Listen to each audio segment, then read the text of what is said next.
Thanks for joining us for our Dyn 365 Pros Coffee with the Pros. This is an admin or power user focused session intended to explore some expanded functionality of Dynamics 365. My name is Erin Karakiewicz. I'm a team member here at Dyn 365 Pros. We're Silver Microsoft Dynamics 365 partners, have been working with Dynamics since the original version. Today's topic specifically is going to be getting started with Power BI. This is a really robust tool, and we want to first delve in with some information about just making the connection and a really simple, straightforward report to get us started. So first, let's take a look at actually making the connection between Power BI and Dynamics 365. It's a really simple and straightforward process.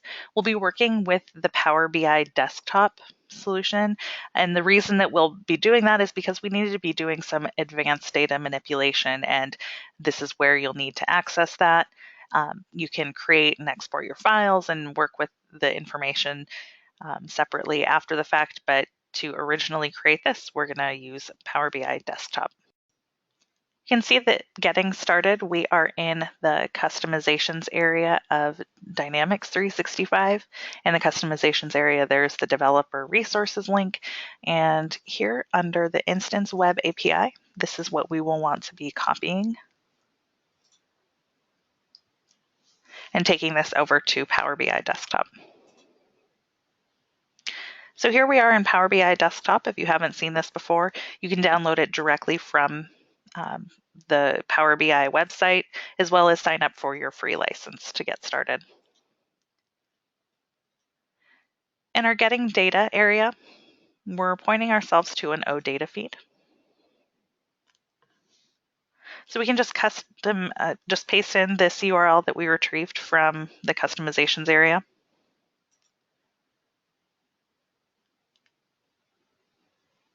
In the initial process, a lot of these connections can take a couple of minutes. Things speed up as you start using it. I'm already logged in as my user linked to Power BI as well as our instance. If you're not, it'll prompt you for your username and password. Again, this can take a few minutes to load. So you can see now we've retrieved all of our tables from our instance. If you were to scroll down, you'll see, of course, every single table, a ton of information here. For this demonstration, we're going to work with our opportunity table.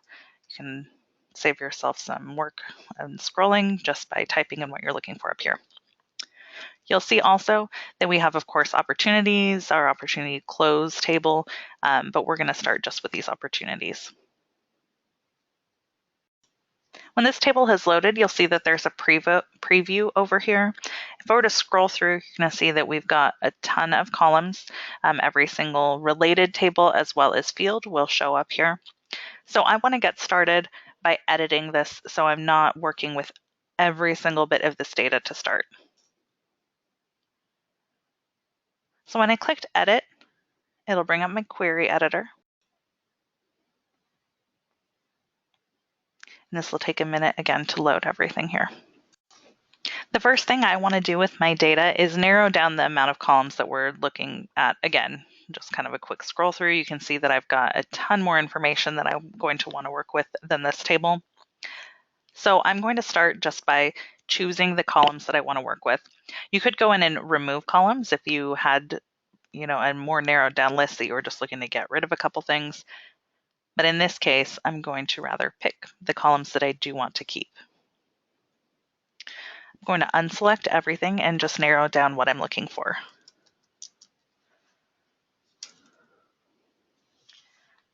So actual close date information, I'm going to pick some other fields here. So now I have my query narrowed down. I'm picking my value, close date, the step name, my probability, an estimated close date, estimated value, the name, owning user, and parent account ID. So what we'll see now is we've got these two related tables. The owning user is just linking to a record, not particularly helpful for creating a report or whatever we're going to be using this for. So what I'll do here is expand this table, and it'll pull up the option right away for me to select the columns that I want. So for the user, I just want to take a look at their full name and add that in.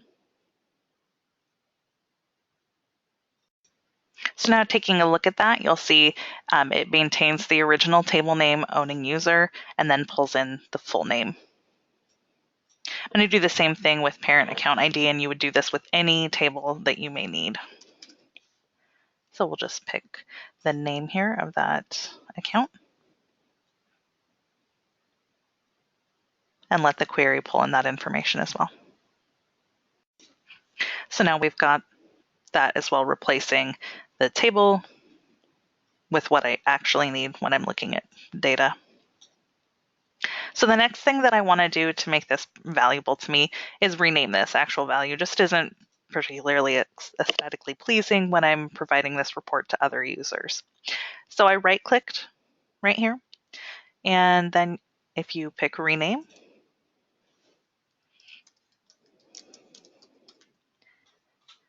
it'll quickly just let me rename all of these fields.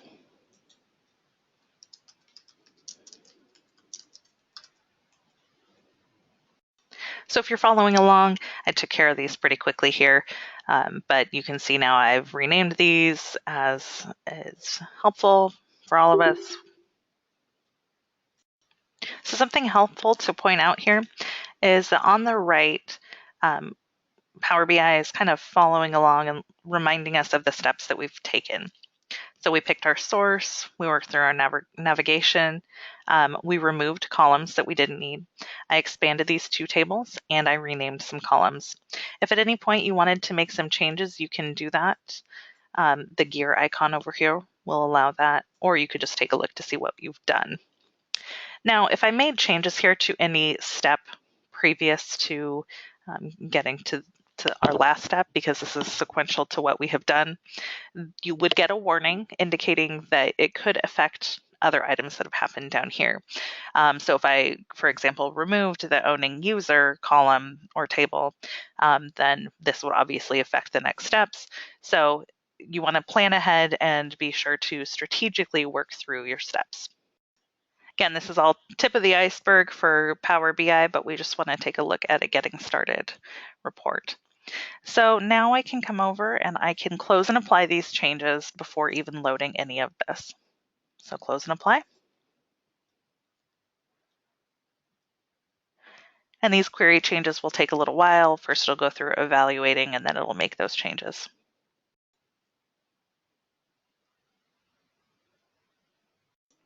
So now we're back to working with Power BI outside of our query. So we've picked our fields, we've made the adjustments that we needed to our actual query. So you'll see our fields now have been renamed, what we would want to see, what's valuable for us. So the first thing that we'll walk through is just creating a couple of different visualizations. So first, let's work with the tile. I'm going to pull over an account just to grab this into a table. So you can see that I've got my account name. I'd like my opportunity in here. By default, Power BI will try to figure out what type of information or visualization you're putting together. So without us having to make too many changes or do much work, it's just going to grab the information that I'm looking for and say that this looks like, based on the information I'm pulling in, we're just creating a table here, which is correct for this purpose.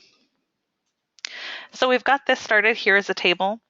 Now you'll see these visualizations over here in our menu as well, that there are a ton of different things listed here. This is one of the great benefits of Power BI, especially when working with Dynamics 365, because we do have limitations on the chart and report types that we can build in Dynamics, but Power BI gives us a lot more options. So getting started, I went ahead and just added this in as a table. Now let's also take a look at a pipeline, just like we would typically be using in our instance of Dynamics 365. So I grabbed pipeline face, and I'm going to pull in my estimated value. And first we can see that this created it as a table, but over here is my funnel option. And I changed that and it has created a funnel for us, which is great. However, there are a couple different things that I happen to know. One is the status of this is missing. So since we're missing status, I'd like to point out a gotcha here. Power BI is currently not using the actual labels of an option set to work with. What you do get displayed is the actual value rather than the label. So we'd be working with just numbers if the status happens to be open. What you will actually see is the number 1, 2, or 3 corresponding to whatever your pick list options are.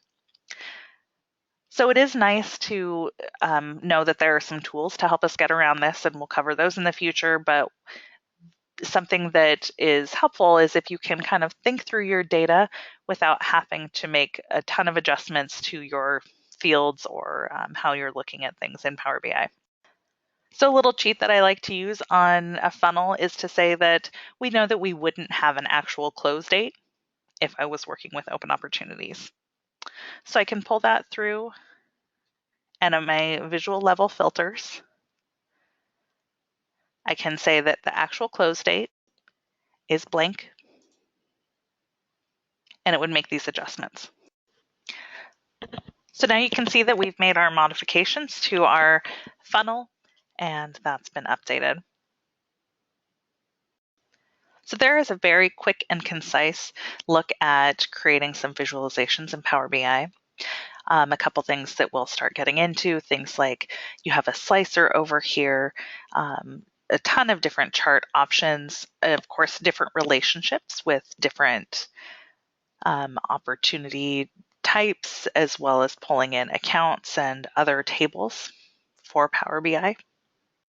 Our next little session is going to take a look at making modifications to these as well. You see that our dollar amounts aren't there. We'll get into more in-depth formatting as well as publishing these to other users. One last thing that we'll point out, of course, you want to save this file anytime you've made updates or changes. So I'm saving this locally for now. And then you can at any time make a refresh to your table by clicking up here. Again, the more data that you have, the longer things like this are going to take. So make changes, work with your actual visualizations and your reports, and then go ahead and make a refresh while you're taking a look at things. So thanks again for your time and taking a look at getting started with Power BI with us. If you have any questions or want in-depth details on working with Power BI, please feel free to reach out to us at any time. Thank you.